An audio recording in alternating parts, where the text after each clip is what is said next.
زندگی میں کامیاب وہی ہوا ہے جس نے اللہ کو راضی کیا.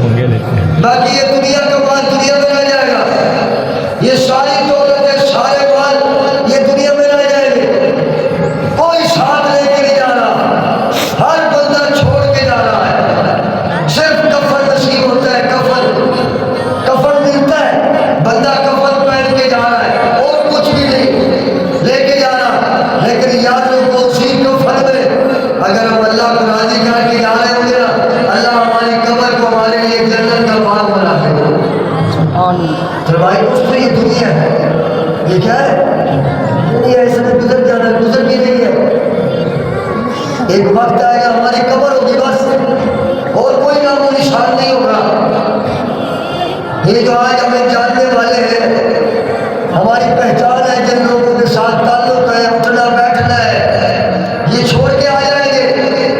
قیامت تک قبر میں رہنا ہے، قیامت تک. جس کو ایک بار دفنا کے آئے وہ واپس نہیں آیا، واپس ہم نے بھی واپس نہیں آنا. یاد رکھو کامیاب ہے وہ آدمی جس نے اپنی زندگی میں اللہ اور اس کے رسول کو راضی کیا.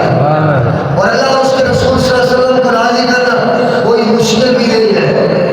اگر کوئی غلطی ہو گئی ہے، ایک آنسو بہا کے ہاتھ جوڑ کے معافی مانگ لو، اور آپ فرماتے ہیں جا میں نے تجھے معاف کر دیا، جا میں نے تجھے معاف.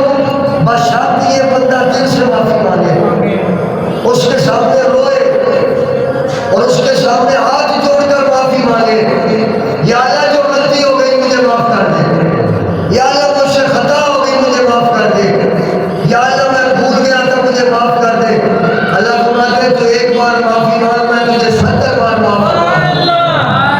قادر مطلق اللہ رب العالمین ہے جس نے ساری کائنات بنائی. وہ یہ نہیں چاہتا کہ میرا بندہ